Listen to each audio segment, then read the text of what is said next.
നമ്മുടെ ശബരിമലയിലെ ഈ വർഷത്തെ തീർത്ഥാടന കാലവുമായി ബന്ധപ്പെട്ട് നമ്മുടെ മകരവിളക്ക് ഉത്സവം എല്ലാവർക്കും അറിയാവുന്നത് പോലെ തന്നെ ജനുവരി 14 തീയതിയാണ്. ഈ മകരവിളക്ക് ഉത്സവവുമായി ബന്ധപ്പെട്ട വിവിധ വകുപ്പുകളുടെ ഒരു അവലോകന യോഗമാണ് ഇന്ന് സന്നിധാനത്ത് വെച്ച് നടത്തിയത്. അതിലെല്ലാ വകുപ്പുകളുടെയും മുതിർന്ന മേധാവികൾ, നിലവിൽ ഇവിടെ ജോലി ചെയ്യുന്ന മുതിർന്ന ഉദ്യോഗസ്ഥർ പങ്കെടുത്തിരുന്നു. മകരവിളക്ക് ഉത്സവവുമായി ബന്ധപ്പെട്ട് സന്നിധാനത്തേക്ക് എത്തുന്ന എല്ലാ ഭക്തരെയും സുരക്ഷിതമായിട്ടുള്ള ദർശനം ഉറപ്പുവരുത്തുന്നതിനും സുരക്ഷിതമായി അവരെ ശബരിമലയിൽ നിന്നും തിരികെ അവരുടെ വാസസ്ഥലങ്ങളിലേക്ക് മടക്കി അയക്കുന്നതിനും വേണ്ടിയിട്ടുള്ള കൃത്യമായിട്ടുള്ള നടപടികളാണ് എല്ലാ വകുപ്പുകളുടെ ഭാഗത്തു നിന്നും സ്വീകരിച്ചിട്ടുള്ളത്. അതില് പോലീസ്, ദേവസ്വം ബോർഡ്, അതുപോലെ തന്നെ ആരോഗ്യ വകുപ്പ്, റവന്യൂ വകുപ്പ്, ഫോറസ്റ്റ്, ഫയർഫോഴ്സ് തുടങ്ങി എല്ലാ വകുപ്പുകളുടെയും കൃത്യമായിട്ടുള്ള ക്രമീകരണങ്ങൾ നടന്നു വരികയാണ്. സുരക്ഷിതത്വത്തിന് വേണ്ടിയിട്ടുള്ള ബാരിക്കേഡുകൾ ഉൾപ്പെടെയുള്ള കാര്യങ്ങളുടെ നിർമ്മാണ പ്രവർത്തനങ്ങളും അതുപോലെ തന്നെ അവയുടെ ക്രമീകരണങ്ങളും എല്ലാം അതിന്റെ അന്ത്യഘട്ടത്തിലുമാണ്. അപ്പോ ഇവിടെ വരുന്ന ഭക്തർക്കെല്ലാം തന്നെ സുരക്ഷിതത്വമായിട്ടുള്ള ഒരു ദർശനം ഉറപ്പുവരുത്തുക എന്നുള്ള ഒരു ലക്ഷ്യത്തോടു കൂടിയാണ് നാം എല്ലാവരും പ്രവർത്തിക്കുന്നത്.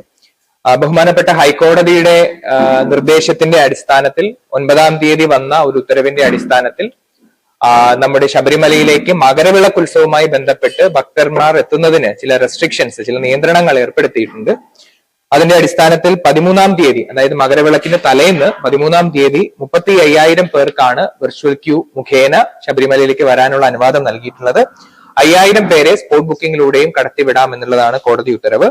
14-ാം തീയതി, അതായത് മകരവിളക്കിന്റെ അന്നേ ദിവസം 30,000 പേര് വിർച്വൽ ക്യൂ മുഖേനയും 5,000 പേരെ സ്പോട്ട് ബുക്കിംഗ് മുഖേനയും കടത്തിവിടാം എന്നുള്ളതാണ് കോടതിയുടെ നിർദ്ദേശം. അതിനുശേഷമുള്ള ദിവസങ്ങളിൽ വിർച്വൽ ക്യൂ ബുക്കിംഗ് 50,000 ആയിട്ടും 15 മുതൽ 18 വരെയുള്ള ദിവസങ്ങളിൽ 50,000 ആയിട്ടും സ്പോട്ട് ബുക്കിംഗ് 5,000 ആയിട്ടും നിജപ്പെടുത്തിയിട്ടുണ്ട്. 19-ാം തീയതി നട അടയ്ക്കുന്ന, അതായത് പ്രധാനപ്പെട്ട ചടങ്ങുകളെല്ലാം ഉള്ള 19-ാം തീയതിയിൽ 30,000 പേരെയാണ് വിർച്വൽ ക്യൂ മുഖേന കടത്തിവിടാനുള്ള കോടതി നിർദ്ദേശം. 5,000 പേരെ സ്പോട്ട് ബുക്കിംഗ് വഴിയും കടത്തിവിടാനുള്ള നിർദ്ദേശമാണ് കോടതി നൽകിയിട്ടുള്ളത്. അപ്പൊ അതില് ഭക്തരോട് പറയാനുള്ളത്, കോടതി നിർദ്ദേശങ്ങളുടെ പശ്ചാത്തലത്തിലും അതുപോലെ തന്നെ സുരക്ഷാ ക്രമീകരണങ്ങളുടെ ഭാഗമായിട്ടും വിർച്വൽ ക്യൂ അല്ലെങ്കിൽ സ്പോട്ട് ബുക്കിംഗ് എന്നിവ കൃത്യമായിട്ട് ലഭ്യമാക്കിയിട്ട് നമ്മുടെ സന്നിധാനത്തേക്ക് കടന്നു വരാനുള്ള ഒരു ക്രമീകരണങ്ങൾ നമ്മുടെ ഭക്തരെല്ലാം തന്നെ ശ്രദ്ധിക്കേണ്ടതാണ് എന്നുകൂടി ഓർമ്മപ്പെടുത്തുകയാണ്. അതോടൊപ്പം 12-ാം തീയതിയാണ് പന്തളത്ത് നിന്നും തിരുവാഭരണ ഘോഷയാത്ര ആരംഭിക്കുന്നത്.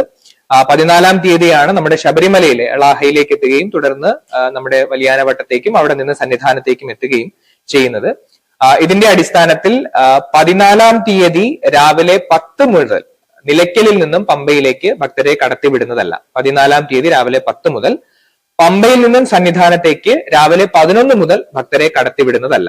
പിന്നീട് ഈ പ്രൊസഷൻ എല്ലാം പൂർത്തിയായതിനു ശേഷം മാത്രമേ ഭക്തരെ കടത്തിവിടുകയുള്ളൂ.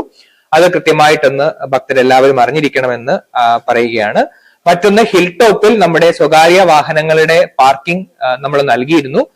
പക്ഷേ സുരക്ഷാ ക്രമീകരണങ്ങളുടെ ഭാഗമായിട്ടും പ്രത്യേകിച്ച് ഹിൽ ടോപ്പില് മകരജ്യോതി ദർശനവുമായിട്ട് ബന്ധപ്പെട്ട് ഭക്തര് തമ്പടിക്കാറുള്ളതാണ്. ഒപ്പം KSRTC ബസ്സുകൾ പാർക്ക് ചെയ്യേണ്ടതുണ്ട്. അതിന്റെ അടിസ്ഥാനത്തിൽ ഹിൽ ടോപ്പിൽ സ്വകാര്യ വാഹനങ്ങളുടെ പാർക്കിംഗ് 12-ാം തീയതി രാവിലെ 8 മണി മുതൽ 15-ാം തീയതി ഉച്ചയ്ക്ക് 12 മണി വരെ നമ്മൾ നിരോധിച്ച് ഉത്തരവായിട്ടുണ്ട്. അപ്പോൾ അന്ന് KSRTC ബസ്സുകളും മറ്റ് സുരക്ഷാ ക്രമീകരണങ്ങൾക്ക് വേണ്ടിയിട്ടുള്ള വാഹനങ്ങളും മാത്രമേ അവിടെ പാർക്ക് ചെയ്യുകയുള്ളൂ. സ്വകാര്യ വാഹനങ്ങളൊന്നും തന്നെ പാർക്ക് ചെയ്യാൻ അനുവാദം നൽകുന്നതല്ല. അപ്പോ നമ്മുടെ സ്വകാര്യ വാഹനങ്ങളെല്ലാം തന്നെ നിലയ്ക്കൽ പാർക്ക് ചെയ്തിട്ട് നമ്മളിപ്പോ അല്ലെങ്കിൽ ചാലക്കയത്ത് പാർക്ക് ചെയ്തിട്ട് വരിക എന്നുള്ളതാണ്. ഹിൽ ടോപ്പിൽ പാർക്കിംഗ് അനുവദിക്കുന്നതായിരിക്കില്ല. കാനനപാത വഴി വരുന്ന ഭക്തരുടെ ശ്രദ്ധയ്ക്ക് വേണ്ടിയിട്ട് കാനനപാതയിൽ എരുമേലിയിൽ നിന്നുള്ള ക്ലോസിംഗ് ഡേറ്റ് എന്ന് പറയുന്നത് 13-ാം തീയതി വൈകുന്നേരം 6 മണിക്കാണ്. അതായത് 13-ാം തീയതി വൈകുന്നേരം 6 മണിക്ക് ശേഷം എരുമേലിയിൽ നിന്ന് ഭക്തരെ ആരെയും തന്നെ കാനനപാത വഴി കടത്തിവിടുന്നതല്ല. അഴുതക്കടവിൽ നിന്നുള്ള ക്ലോസിംഗ് ടൈം എന്ന് പറയുന്നത് 14-ാം തീയതി രാവിലെ 8 മണിക്കാണ്. കാരണം 14-ാം തീയതി 8 മണിക്ക് കയറിയാലേ അവർക്ക് ഏകദേശം വലിയാനവട്ടത്തേക്ക് ആ ഒരു ദിവസം തന്നെ എത്താനായിട്ട് സാധിക്കുകയുള്ളൂ.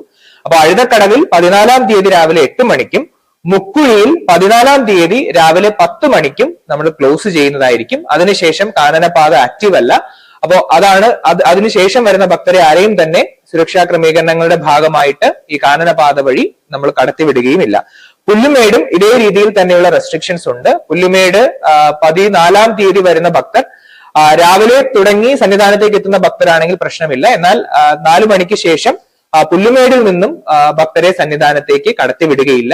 അവർക്ക് മകരജ്യോതി ദർശനം ആവശ്യമുണ്ടെങ്കിൽ പുല്ലുമേടിൽ നിന്ന് ദർശനം നടത്തുവാനുള്ള സൗകര്യമുണ്ട്. പക്ഷെ അതിനുശേഷം ജ്യോതി കണ്ടതിന് ശേഷം കാനനപാതയിലൂടെ ഭക്തർക്ക് താഴേക്ക് വരാൻ പറ്റില്ല. അവർ തിരിച്ച് സത്രത്തിലേക്കോ അല്ലെങ്കിൽ വള്ളക്കടവിലേക്കോ പോയിട്ട് അവിടെ നിന്ന് വേണം ശബരിമലയിലേക്ക് വരാനായിട്ടുള്ളത്. അപ്പൊ അതും കൂടി നമ്മുടെ ഭക്തരുടെ ശ്രദ്ധയ്ക്ക് വേണ്ടി ഓർമ്മപ്പെടുത്തുകയാണ്. ഒരിക്കൽ കൂടി പറയുന്നത്, വിർച്വൽ ക്യൂ അല്ലെങ്കിൽ സ്പോട്ട് ബുക്കിംഗ് അത് കൃത്യമായിട്ട് വേണം എന്നുള്ള കാര്യം കോടതിയുടെ നിർദ്ദേശാനുസരണം നമ്മൾ പരിശോധനകൾ കൃത്യമായിട്ട് നടത്തുന്നതായിരിക്കും. നിലവിൽ ഇപ്പോൾ വരുന്ന ഭക്തർ നമ്മുടെ സന്നിധാനത്തും പരിസരത്തും തമ്പടിക്കാറുണ്ട്. അവരിനി മകരജ്യോതി ദർശനം ഉൾപ്പെടെയുള്ളവ കഴിഞ്ഞേ പലരും മടങ്ങിപ്പോകാറുള്ളൂ. അപ്പൊ അവരുടെ സുരക്ഷിതത്തിന് വേണ്ടിയിട്ട് വനപ്രദേശങ്ങളിലും മറ്റും കുടിലുകൾ കെട്ടുക, പാചകം ചെയ്യുക, ഇങ്ങനെയുള്ള കാര്യങ്ങളൊക്കെ നമ്മുടെ ശ്രദ്ധയിൽപ്പെടുന്നുണ്ട്. വനപ്രദേശത്ത് കുടിലുകൾ കെട്ടുന്നതും അനധികൃതമായി പാചകം ചെയ്യുന്നതും കർശനമായി നമ്മൾ നിരോധിച്ച് ഉത്തരവിറങ്ങിയിട്ടുണ്ട്. അടുത്ത ദിവസങ്ങൾ മുതൽ അത് പോലീസും അതുപോലെ തന്നെ ഫോറസ്റ്റും ഫയർഫോഴ്സും ഒരു സംയുക്തമായിട്ടുള്ള ഒരു ടീമായിട്ട് ചേർന്ന് ഇത് പരിശോധന നടത്തുന്നതായിരിക്കും. അപ്പൊ അത് ഭക്തരുടെ സുരക്ഷിതത്തിന് വേണ്ടിയിട്ടാണ്. അതിന് എല്ലാവരുടെയും സഹകരണം കൂടി ആവശ്യപ്പെടുകയാണ്. ദേവസ്വത്തിന്റെ ഭാഗത്തു നിന്നും ഇതിന്റെ മകരവിളക്ക് അതുപോലെ തന്നെ മകരജ്യോതി ഇവയുമായി ബന്ധപ്പെട്ട ക്രമീകരണങ്ങളെല്ലാം ഏകദേശം പൂർത്തിയായി വരികയാണ്. ആചാരപരമായിട്ടുള്ള പ്രവർത്തനങ്ങളെല്ലാം പൂർത്തിയാക്കുന്നതിനുള്ള നടപടികൾ ദേവസ്വം ബോർഡ് സ്വീകരിക്കുന്നുണ്ട്. മാത്രമല്ല വരുന്ന ഭക്തർക്ക് ലഘുഭക്ഷണം ഒരുക്കുക, കുടിവെള്ളം വിതരണം ചെയ്യുക, ഇങ്ങനെയുള്ള കാര്യങ്ങളും ദേവസ്വം ബോർഡ് പ്രത്യേകം ശ്രദ്ധ നൽകി മുന്നോട്ടേക്ക് പോകുന്നുണ്ട്. പോലീസിന്റെ ഭാഗത്തു നിന്നും തിരക്ക് നിയന്ത്രിക്കാൻ വേണ്ടിയിട്ട് വളരെ ഡീറ്റെയിൽഡ് ആയിട്ടുള്ള ഒരു ക്രൗഡ് മാനേജ്മെന്റ് പ്ലാൻ തയ്യാറാക്കിയിട്ടുണ്ട്. നമ്മുടെ സന്നിധാനത്തെത്തുന്ന ഒരു 1 ലക്ഷം അല്ലെങ്കിൽ 1.5 ലക്ഷം 2 ലക്ഷത്തോളം ഭക്തർ വരെ നമ്മൾ പ്രതീക്ഷിക്കുന്നുണ്ട്. അവരെ കൃത്യമായിട്ട് തന്നെ മകരജ്യോതി ദർശനത്തിന് ശേഷം പമ്പയിലേക്ക് എത്തിക്കുവാനും അവിടെ നിന്ന് അവരുടെ വീടുകളിലേക്ക് മടക്കി അയക്കുവാനുമുള്ള ഒരു ക്രമീകരണം നമ്മുടെ സന്നിധാനം, പമ്പ, നിലയ്ക്കൽ സ്പെഷ്യൽ ഓഫീസർമാരുടെ നേതൃത്വത്തിൽ നടത്തിയിട്ടുണ്ട്. അധികമായിട്ടുള്ള പോലീസ് ഉദ്യോഗസ്ഥരെയും നമ്മൾ ഇതിനു വേണ്ടിയിട്ട് വിന്യസിക്കുന്നുണ്ട്. ഇതോടൊപ്പം തന്നെ കേന്ദ്രസേനയിൽ നിന്നുള്ള RAF, NDRF എന്നിവയുടെ പ്രത്യേക ടീമും നമ്മുടെ ഈ ഒരു പോലീസിന്റെ ക്രമീകരണങ്ങൾക്ക് വേണ്ടിയിട്ടുള്ള സഹായത്തിനായിട്ട് എത്തുന്നുണ്ട്. അവരും ഈ പറയുന്ന ക്രമീകരണങ്ങൾ ഭക്തരുടെ സുരക്ഷിതത്വത്തിന് വേണ്ടിയിട്ടുള്ള മറ്റ് നടപടികൾ സ്വീകരിക്കുന്നതായിരിക്കും. അപ്പോൾ പോലീസിന്റെ ഈ ഒരു ക്രമീകരണം നമ്മൾ വളരെ ഫേസ് ആയിട്ടായിരിക്കും ഭക്തരെ കടത്തിവിടുക. അത് അവരുടെ സുരക്ഷിതത്തിന് വേണ്ടിയിട്ടാണ്. അപ്പോൾ പോലീസിന്റെ നിർദ്ദേശങ്ങൾ കൃത്യമായി പാലിക്കുക എന്നുള്ളതാണ്. കാരണം മകരജ്യോതി കണ്ടതിന് ശേഷം എല്ലാവർക്കും വീടുകളിലേക്ക് എത്രയും പെട്ടെന്ന് മടങ്ങി പോവുക എന്നുള്ളതായിരിക്കും അവരുടെ എല്ലാം ഉദ്ദേശം. പക്ഷെ നമുക്ക് ഇവിടുത്തെ ടെറൈനും എല്ലാം നിങ്ങൾക്ക് അറിയാവുന്നത് പോലെ തന്നെ വളരെ ദുർഘടമാണ്. ഒരുമിച്ച് 2 ലക്ഷം പേര് പമ്പയിലേക്ക് ഇറങ്ങിക്കഴിഞ്ഞാൽ ഉണ്ടാകുന്ന അപകട സാധ്യതകളെല്ലാം മുൻനിർത്തിക്കൊണ്ടുള്ള ക്രമീകരണമാണ് പോലീസ് ചെയ്തിരിക്കുന്നത്. അപ്പൊ പോലീസിന്റെ നിർദ്ദേശങ്ങൾ അത് കൃത്യമായിട്ട് പാലിക്കുന്നുണ്ട് എന്നുള്ളത് എല്ലാ ഭക്തരും ആ ഒരു നിർദ്ദേശങ്ങൾ കൃത്യമായിട്ട് പാലിച്ചു വേണം മുന്നോട്ടേക്ക് പോകാൻ. പമ്പയിൽ എത്തിക്കഴിഞ്ഞാലും പമ്പയിൽ നമ്മൾ ഇതേപോലെ തന്നെ ഫേസ് ആയിട്ടായിരിക്കും നമ്മൾ ത്രിവേണിയിലേക്ക് കടത്തിവിടുക. ഭക്തരെ മടക്കി അയക്കുന്നതിന് വേണ്ടിയിട്ട് ഏകദേശം 1000-ഓളം KSRTC ബസ്സുകൾ നമ്മൾ തയ്യാറാക്കിയിട്ടുണ്ട്. അതില് ചെയിൻ സർവീസ്, നിലയ്ക്കലേക്കുള്ള ചെയിൻ സർവീസുകളും അതുപോലെ തന്നെ ലോങ് റൂട്ട് സർവീസുകളും നമ്മൾ തയ്യാറാക്കിയിട്ടുണ്ട്. 1000-ഓളം ബസ്സുകൾ പമ്പയിൽ നിന്നും ഈ ഒരു ഭക്തരെ മടക്കിക്കൊണ്ട് അയക്കുന്നതിന് വേണ്ടിയിട്ട് നമ്മൾ തയ്യാറാക്കി വെച്ചിട്ടുണ്ട്. 14-ാം തീയതി അർദ്ധരാത്രി കഴിയുമ്പോൾ ഇവിടെ തമ്പടിച്ചിട്ടുള്ള ഭക്തരെ പൂർണ്ണമായിട്ടും സന്നിധാനത്ത് നിന്നും പമ്പയിൽ നിന്നും നമുക്ക് സുരക്ഷിതമായി മടക്കി അയക്കാൻ കഴിയുമെന്നാണ് നമ്മുടെ വിശ്വാസം. അപ്പോൾ അതിനു വേണ്ടിയിട്ടുള്ള ക്രമീകരണങ്ങളാണ് നമ്മൾ ചെയ്തിട്ടുള്ളത്. മകരജ്യോതി ദർശനത്തിന് വേണ്ടിയിട്ടുള്ള വ്യൂ പോയിന്റുകൾ ജില്ലാ ഭരണകൂടത്തിന്റെ നേതൃത്വത്തിൽ കഴിഞ്ഞ ദിവസം ഇൻസ്പെക്ഷൻ നടത്തിയിരുന്നു. അതായത് ശബരിമലയ്ക്ക് പുറത്തുള്ള അട്ടത്തോട് മുതൽ വലിയമല, അയ്യൻമല, നെല്ലിമല ഇങ്ങനെയുള്ള സ്ഥലങ്ങളൊക്കെ നമ്മൾ കമ്പൈൻഡ് ആയിട്ടുള്ള ഇൻസ്പെക്ഷൻ നടത്തി അവിടെ വേണ്ട ക്രമീകരണങ്ങളെല്ലാം തന്നെ ഉറപ്പാക്കിയിട്ടുണ്ട്. ഇതിനു പുറമെ ഇടുക്കി ജില്ലയിൽ വരുന്ന സ്ഥലങ്ങളിലുള്ള ക്രമീകരണങ്ങളും അവിടുത്തെ ജില്ലാ ഭരണകൂടം തീർച്ചയായിട്ടും പൂർത്തിയാക്കി വരികയാണ്. അപ്പോൾ ഈ പോയിന്റുകളിൽ മകരജ്യോതി ദർശനത്തിന് വേണ്ടി നിൽക്കുന്ന പോയിന്റുകളിൽ ഭക്തർ തീർച്ചയായിട്ടും സംയമനം പാലിച്ചുകൊണ്ട് സുരക്ഷാ നിർദ്ദേശങ്ങളെല്ലാം പാലിച്ചുകൊണ്ട് നിൽക്കണം എന്നുള്ള ഒരു അഭ്യർത്ഥനയാണ് ദേവസ്വം ബോർഡിന്റെ ഭാഗത്തു നിന്നും പോലീസിന്റെ ഭാഗത്തു നിന്നും നമുക്ക് പറയാനായിട്ടുള്ളത്. ഈ വ്യൂ പോയിന്റുകളിലെല്ലാം തന്നെ മെഡിക്കൽ ടീമിനെ ഡിപ്ലോയ് ചെയ്തിട്ടുണ്ട്, ഫയർഫോഴ്സിന്റെ ടീമിനെ ഡിപ്ലോയ് ചെയ്തിട്ടുണ്ട്, ആംബുലൻസ് സൗകര്യങ്ങളും ഡിപ്ലോയ് ചെയ്തിട്ടുണ്ട്. ജില്ലയിലെ പ്രധാനപ്പെട്ട ആശുപത്രികളായിട്ടുള്ള പത്തനംതിട്ട ജില്ലാ ആശുപത്രി, കോന്നി മെഡിക്കൽ കോളേജ് എന്നിവിടങ്ങളിൽ ഏതെങ്കിലും തരത്തിലുള്ള അത്യാഹിതങ്ങൾ ഉണ്ടാവുകയാണെങ്കിൽ അതിനെ മാനേജ് ചെയ്യാനുള്ള സൗകര്യങ്ങൾ നമ്മൾ ഒരുക്കിയിട്ടുണ്ട്. ഡോക്ടർമാരുടെ സേവനവും അധികമായിട്ട് സന്നിധാനത്തും പമ്പയിലും നിലയ്ക്കലും മറ്റ് വ്യൂ പോയിന്റുകളിൽ നമ്മൾ ലഭ്യമാക്കുന്നുണ്ട്. അതുപോലെ തന്നെ വ്യൂ പോയിന്റുകളിലെ മറ്റ് സംവിധാനങ്ങൾ പഞ്ചായത്തിന്റെ സഹായത്തോടു കൂടി നമ്മൾ പൂർത്തിയാക്കി വരികയാണ്. അപ്പോ എല്ലാ ഡിപ്പാർട്ട്മെന്റുകളുടെയും ഒരുക്കങ്ങൾ ഏകദേശം അതിന്റെ അന്തിമ ഘട്ടത്തിലേക്ക് എത്തുകയാണ്. വരുന്ന ഭക്തരും ഈ ഡിപ്പാർട്ട്മെന്റുകൾ പറയുന്ന നിർദ്ദേശങ്ങൾ കൃത്യമായി പാലിച്ചുകൊണ്ട് മുന്നോട്ടേക്ക് പോകണം.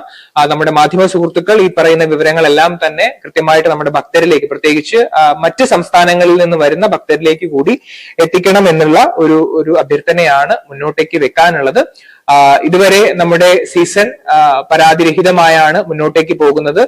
വലിയ പരാതികളൊന്നും തന്നെ നമുക്ക് ലഭ്യമായിട്ടില്ല. ചെറിയ ചെറിയ നിർദ്ദേശങ്ങളും അതുപോലെ തന്നെ വന്ന ഫീഡ്ബാക്കുകളും ഒക്കെ വിവിധ വകുപ്പുകൾ വളരെ കൃത്യമായിട്ട് തന്നെ കൈകാര്യം ചെയ്ത് മുന്നോട്ടേക്ക് പോകുന്നുണ്ട്. അതേ രീതിയിലുള്ള ക്രമീകരണങ്ങളും കോർഡിനേഷനും ആയിരിക്കും ഇനി വരുന്ന ദിവസങ്ങളിലും ഉണ്ടാകുക. ഒരു സുരക്ഷിതമായിട്ടുള്ള ഒരു നല്ല ദർശനവും മകരജ്യോതി ദർശനവും നമ്മുടെ ഭക്തർക്ക് ഉണ്ടാകട്ടെ എന്നുള്ള പ്രത്യാശയിലാണ് നമ്മൾ എല്ലാവരും വർക്ക് ചെയ്യുന്നത്. ആ ഒരു കൂട്ടായ്മയുടെ ഒരു വിജയമായിട്ട് തന്നെ നമുക്ക് ഈ ഒരു മണ്ഡല മകരവിളക്ക് സീസൺ പൂർത്തിയാക്കാൻ സാധിക്കുമെന്നുള്ള പ്രതീക്ഷയാണ് പങ്കുവയ്ക്കുന്നത്.